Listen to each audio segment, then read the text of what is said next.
So when we act, our actions happen under the three modes, and even when we act, ultimately everything is happening by Krishna's will.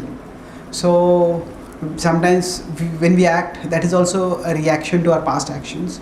So in all this, where does our free will come in? Yes. The modes, we can consider them as a triplet which multiplies. There are three primary colors. From those three primary colors, we can have a large number of colors.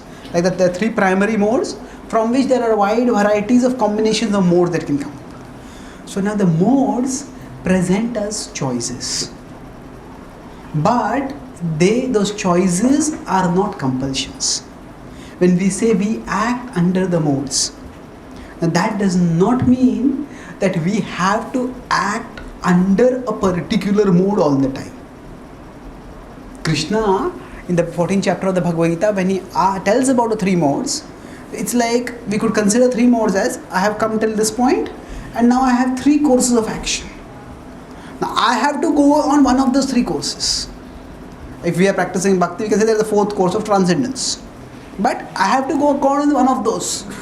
But which of those, that is up to me. So that means the modes determine the gamut of our choices. The modes don't determine our specific choice. So for example, sometimes if there is a multiple choice exam, and sometimes within the multiple choice exam there is a typing mistake, so that the right answer is not there only in the multiple choice. So then I look at it, which is the capital of India? It is no Delhi only. So what do I do there? So what has happened over here? The gamut of choices, that is determined by the examiner.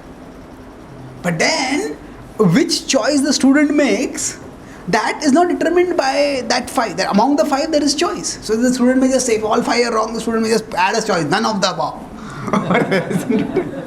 So the point is that the modes don't determine our specific choice. The modes provide us a gamut of choices. And within that gamut of choices, if we have repeatedly acted according to a particular mode, then a particular kind of action, we may be more inclined to choose that. But we are not compelled to choose that. So the capacity to choose always remains with us. The extent of the choice, that may vary. So for example, even if somebody is a compulsive alcoholic, they say, I can't live without alcohol. But even within alcohol, they may decide. Even if somebody says, I can't live without tea. Okay, but even within tea, you can take tea which is heavy tea or which is light tea. Somebody says, I cannot live without sugar, but even I want to take sweets. But even sweets, there are artificial sweeteners, there are natural sweeteners. So even when we talk about compulsion, even within the compulsion, there is choice. And based on how we choose, that compulsion increases or that compulsion decreases. So the modes determine the scope of our choices, but the specific choice is not determined by us, by the modes.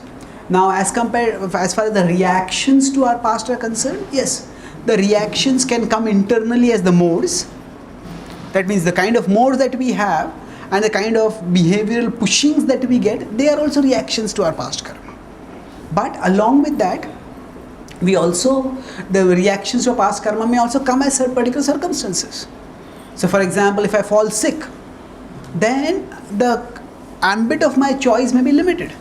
If I am so sick and if I have flu and I am weak, then I cannot go out of my room. But what I do inside my room is still free. It's up to me. I can just sulk and feel sorry for myself, or I can just shout and become gripey and shout at everyone who comes near me, or I can try to become more introspective. I can read something. That choice is up to me. So that's why whatever reactions come to our past karma, again, they determine our external circumstances. They may also determine our internal inclinations, but they don't determine our behavior per se. That is something which we still have the capacity to choose. And where does, yes, everything is ultimately controlled by Krishna. But when we say everything is controlled by Krishna, that means that he sanctions. He does not force everything. Upadrashta anumantacha. He is the overseer and the permitter. He is not the compeller of everything. Now, this is most graphically seen when Krishna goes as Shanti Doot to Duryodhana. And here we see that God fails. If God is omnipotent, then how can he fail in persuading Duryodhana? But this pastime is actually a testimony to God's respect for human free will.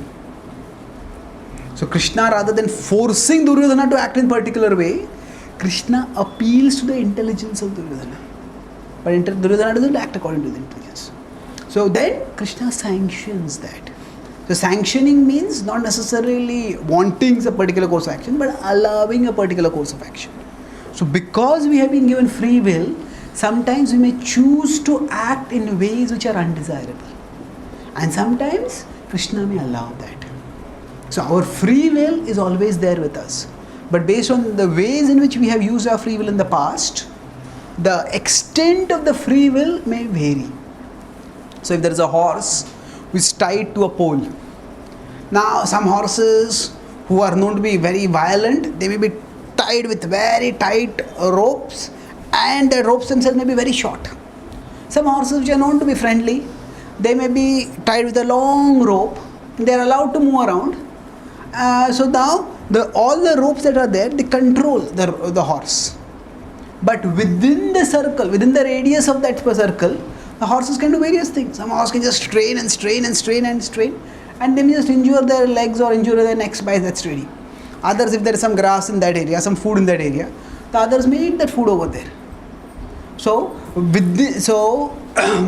to summarize it, whether it is God's will or whether it is past karma, whether it is our modes, they determine the framework within which we have freedom. But they don't take away our freedom. The framework of our freedom may be shaped by factors beyond our control. But our freedom, our capacity to choose is still there. And when we make wise choices, the scope of our freedom increases. Does that answer your question?